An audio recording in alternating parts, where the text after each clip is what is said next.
Hello from Shanghai, this is Chris. Welcome to another episode of China Currents, the weekly news report of what's trending in China. Let's start this episode with a tragic event. On February 14th, a fishing boat from the Chinese mainland was violently chased by Taiwan authorities in the waters around Kinmen. 4 people on board fell into the water and 2 of them died. Despite the incident taking place during the traditional Chinese New Year holiday, Taiwan authorities refused to provide further explanation and apologies for the incident, excusing its actions in the so-called restricted waters. In response, on the afternoon of February 19th, Chinese Coast Guard boarded the tourist boat from Taiwan Island for inspection while the latter was passing through the waters around Kinmen, a group of islets in the Taiwan Strait controlled by Taiwan authorities. It's the first time the Chinese Coast Guard has implemented its law enforcement activity on vessels from Taiwan Island in the waters near Kinmen. The inspection took half an hour before the tourist boat was allowed to return to Kinmen. In response to the confrontational stance of Taiwan authorities, the mainland has announced that it will normalize its law enforcement patrols around Kinmen, denying the so-called restricted waters in the area as the waters have historically been a traditional fishing ground. The mainland reserves the right to take further measures, said the spokesperson of the mainland's Taiwan Affairs Office at the State Council. Next up, let's turn to Chinese diplomacy. On February 18th, member of the Politburo of the CPC Central Committee and director of the Office of the Central Commission for Foreign Affairs, Wang Yi, met at request with Ukrainian Foreign Minister Dmytro Kuleba on the margins of the Munich Security Conference.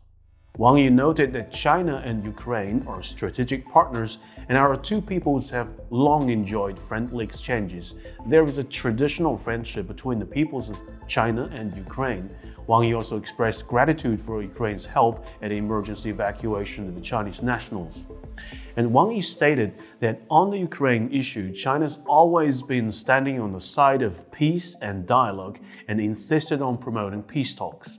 China does not want to see the crisis being prolonged and escalated and is willing to work with the international community to prevent the situation from getting worse and strive to bring about peace. Kuleba said that Ukraine and China have kept contact all along the past year.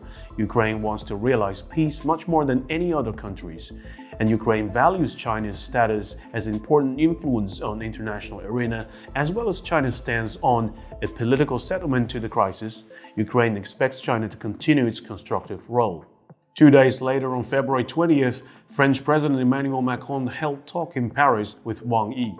Macron stressed the importance of France-China strategic dialogue and reaffirmed France's consistent adherence to the One China policy, stating that this position is clear and unambiguous. In the face of global challenges, France is committed to strategic autonomy and is willing to enhance strategic cooperation with China to jointly safeguard peace and stability.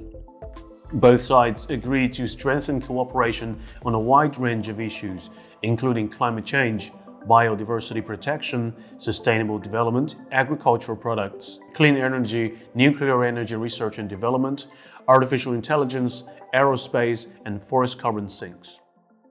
Next up, AI.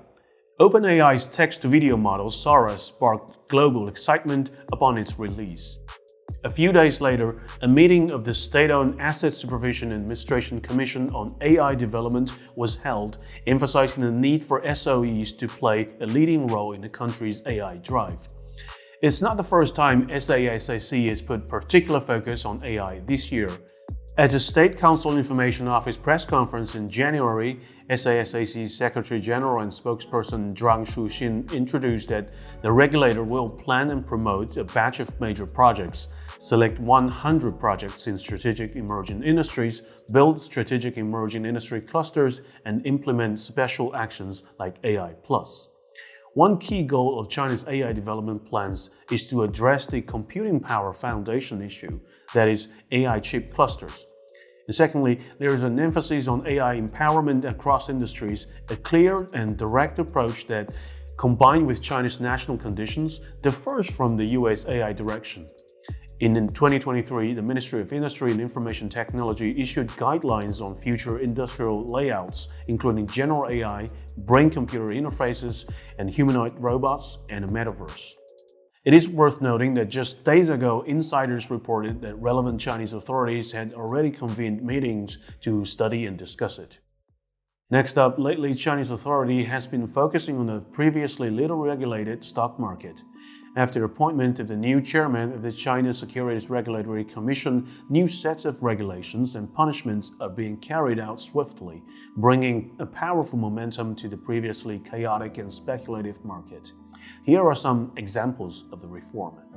Back in October 9, 2023, the Shanghai Stock Exchange has already established a dedicated reporting system and corresponding regulatory arrangements targeted at quantitative trading by publishing notifications on matters related to the reporting of algorithmic stock trading and notification on strengthening the management of algorithmic trading.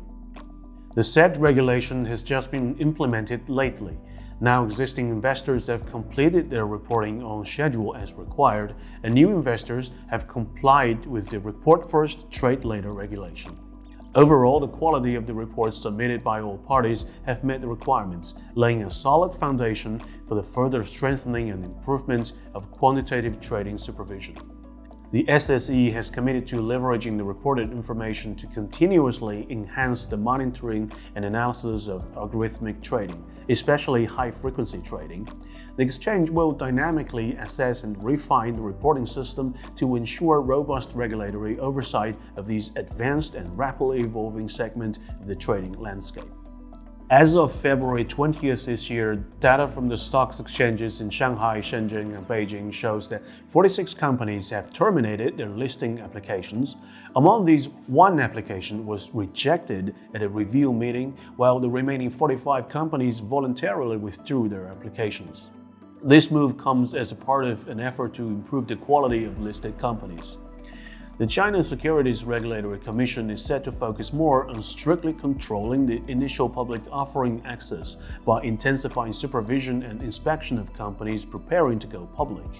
There is a significant emphasis on clamping down on financial fraud to ensure the integrity of the market. And market professionals believe that by tightening the scrutiny of IPO admissions and attracting genuinely high growth and high-tech enterprises to list, the market will become more robust. There is a call for strong measures against companies that aims to list for the purpose of cash grabbing and cashing out. Additionally, there is a push to increase penalties for intermediary agencies involved in cases of wrongdoing. These efforts aim to protect the lawful rights and interests of small and medium investors and to boost market confidence. On February 19th, the Shenzhen Stock Exchange identified abnormal trading activities executed by Ningbo Lingjun Investment Management Partnership. Within 1 minute after trading started, several securities accounts under Ningbo Lingjun used computer programs to automatically generate trading orders, placing a large number of orders in a short period, selling a total of 1.4 billion yuan worth of stocks in Shenzhen market.